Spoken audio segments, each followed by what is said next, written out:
Hey YouTube, this is Brad from Roadstead to Homestead. I'm Kristen. And we just want to talk about what it's like to live in an RV in the wintertime. So I know a lot of you guys are probably wondering, we were wondering what it would be like. We're surviving. Surviving? We're thriving. We're thriving. It's awesome. It's really no different than summertime living. And Except when you walk outside. Yeah, when you walk out, it's whiter outside, and it's colder. Yeah. That's about it.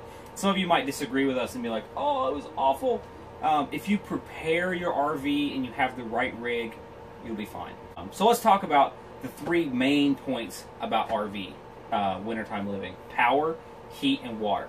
Food is basically pretty much the same as power. Power's really the same too. We have a 30 amp RV and you're limited to what you can use. So if you're going to have a 1500 watt heater plugged in, don't turn your microwave on. It's really no different than having your air conditioner running and turning your microwave on. You just manage your power. And in our RV, the balance that we have found that works the best is 750 watt electric heater running, the propane gas for heat, so that's the heat source, electric hot water heater, so no gas, and gas electric refrigerator. And that seems to be the best combination. We use the least amount of propane, the most amount of electricity. Electricity is free here. We don't pay extra for it. Something that we do in addition, we do plug into the 20 amp side of our RV pole. So on the outside there's an RV pole, and that's where your power cord goes. There's a 20 amp side on that, and we plug an electric heater for underneath the RV and the underbelly. We plug that in there, and our truck block heater for our diesel. And that's it. Talk about heat. You've already seen that we installed a heater in our RV, a vent-free, super dangerous. Those. It's what everyone says on the internet. All the keyboard We warriors. haven't had any carbon monoxide. We have two carbon monoxide detectors. One with two. a readout and one in our bedroom. And none of them have ever gone off. When she says readout, she means a digital readout. So it literally says what your parts per million is for your carbon monoxide in the air. And you can monitor that, and it has never even been enough to even come up and register on it.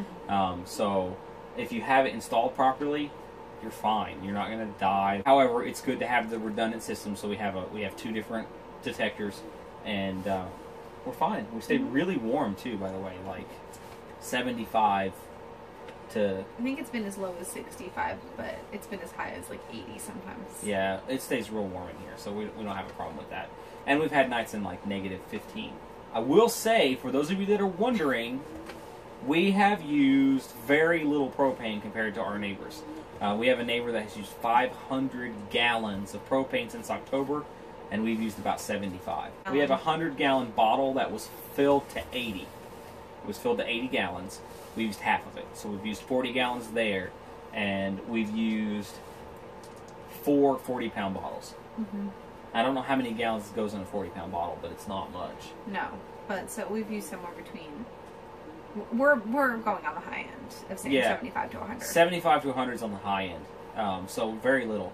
About $200 a month, maybe, roughly $50 a week-ish for heat, compared to what our neighbors are paying, like almost $1,000 a month to heat their rigs, and they're keeping it set to 65, and we're running around in shorts and stuff. We stay real warm, so that's not a problem. Water is a little different than summertime use.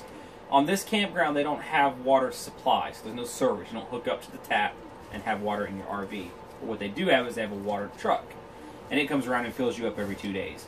And we have a 60-gallon holding tank, and there's 65-ish. We have somewhere around, and we stay filled up every 2 days, and that's plenty of water for all of us to take showers and eat and stuff like that. Weekends are a little tighter, especially if I have to work. Because he fills us up on Friday, the park manager, and then doesn't come back till Friday morning. He usually fills us, and then Monday afternoon. So there's like a 3-day stretch almost in there where we don't get filled up. But as long as you're conserving your water and not doing crazy things like everyone takes 6 showers, you're fine. And then the other thing is you limit your shower time. But you do that anyway, because you only have 6 gallons of hot water. Yeah, I would say I don't usually hit cold water normally. Yeah, you don't take long showers, and it works out great. Well, it's fine. It feels like you're hooked up to regular city water, but you're not. You just have to monitor how much water you have. So. Yeah, you do have to check your gauge, so that's the only difference. Well, there is one other difference. We don't drink the water out of our storage tanks. A lot of people do, and it is safe to do that, just like with our heater. A lot of people don't use them, but it is safe. The only reason I don't is I don't know how often the park manager cleans his water truck, and I'm sure he doesn't have a little elf that goes in there and scrubs it clean all the time. And we don't know how clean our tank gets because we can't clean it in the wintertime because it's freezing out, so you can't do it. So we drink out of the big 5-gallon Primo jugs, like the office water jug. We drink out of those. If we boil anything that's boiled, we use the water from the tap. But other than that, so that's coffee, it. tea, soups, all we use the water from the tap because we boil it. So that's it, guys. RV living is basically the same as summertime living if you've prepared. You've seen my videos. I put in different things to help the RV for the wintertime, but it's the same. It's no different. You know, stay warm and just cold when you go out. But yeah, that's it.